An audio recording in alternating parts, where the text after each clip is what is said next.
Yeah, so Minnesota's recent heat wave isn't just taking a toll on people, it's actually resulting in a massive fish kill in area lakes, as the DNR says that low oxygen and warm water is to blame. Dr. Isaiah Tola, he is the fish health supervisor at the Minnesota DNR, and I'm telling that we need a couple more minutes to make sure that his audio is all right. Well, so let me just tell you what is happening here. With that prolonged heat wave that we experienced the last couple of weeks, hundreds of reports of fish kills were going on across dozens of Minnesota lakes. So the DNR says that superheated water, so that's water surface temperatures reaching into the upper 80s, holds significantly less dissolved oxygen while simultaneously fueling algae blooms that consume any of the remaining oxygen.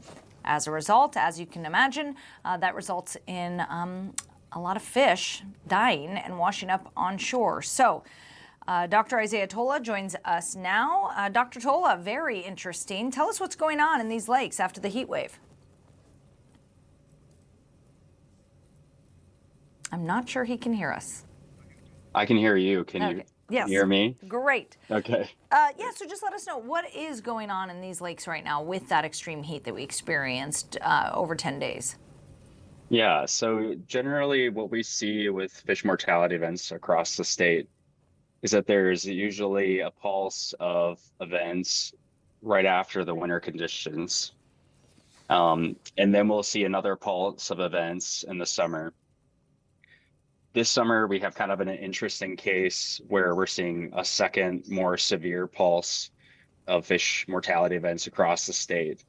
And we're not just seeing those in the waters that we expect to see them in.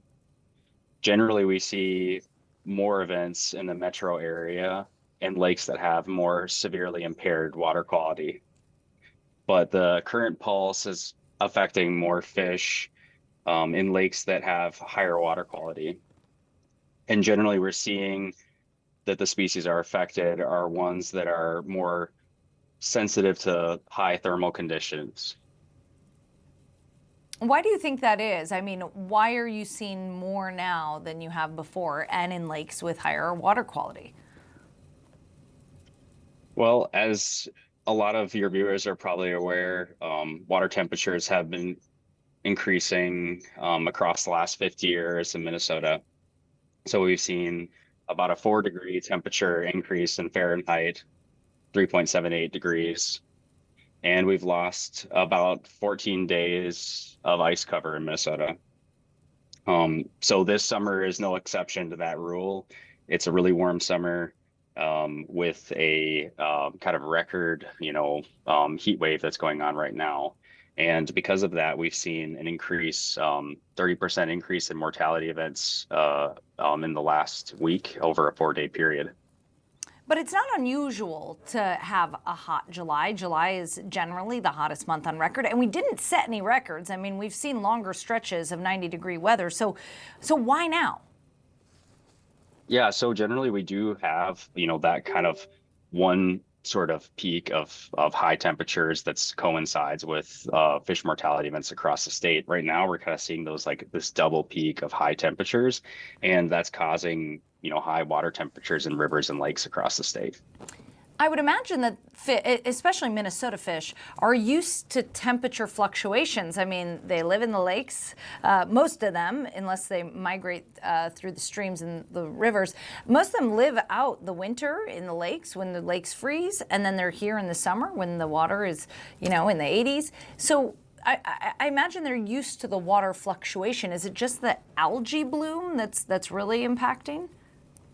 No, I mean, there are mortality events every year. So, we're not seeing like a huge departure necessarily from mortality events across the state. So if you have waters that are more impacted for high nutrients, they have a lot of urban or agricultural runoff going into them, they're going to be more susceptible to mortality events. And the reason for that is that those excess nutrients are going to be leading to algae blooms, are going to be leading to other bacterial or plant decomposition in the lake, and it's using up oxygen. So we expect to see those, but what we don't necessarily see every year is like kind of a rapid pulse of mortality events happening over such a short period of time. Mm. And the fish that are being impacted, the ones that we're talking about right now with this current pulse, it's mostly fish that are more thermally sensitive, like northern pike, muskie, walleye, and then some just very large species of fish, or large fish of certain species like large sturgeon that are showing up in some of these mortality events. And that makes sense because certain fish, the larger they get, they're more sensitive to thermal impacts.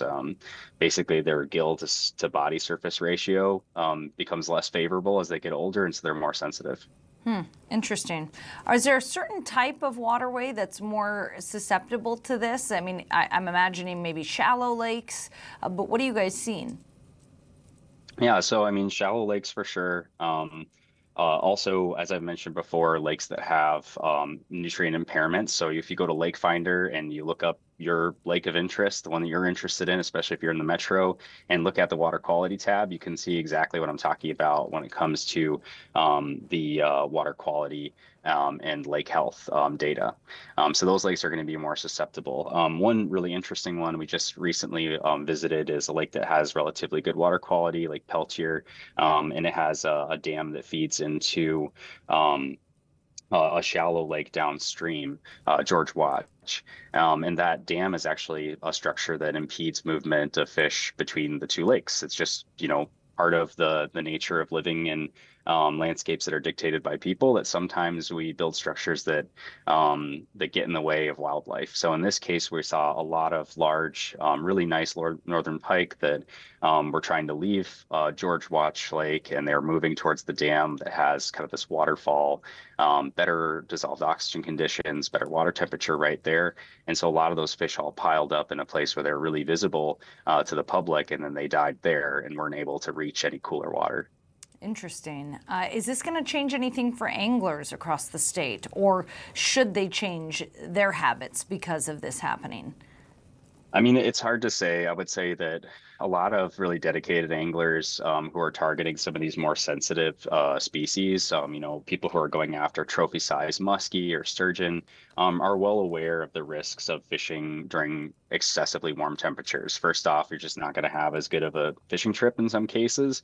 And at other times, if you're catching that trophy muskie and the water temperatures are well above its stressful condition, when you release it, you may have a little heartbreak, and you may see that fish roll over and float up to the surface and die, and no one wants that. Just for general anglers, though, I would say, go out and still enjoy fishing, but maybe consider harvesting your limit and then ending your fishing trip there. Or consider, when you're catching fish and you want to release them, just leave them in the water before you release them. Or if you're going to take a picture, just take them out for just as short as you possibly can and put them back in the water so that they can recover. So that's just kind of some general recommendations. I'll also say too that if you're fishing on a lake that has an active fish kill, just be very careful.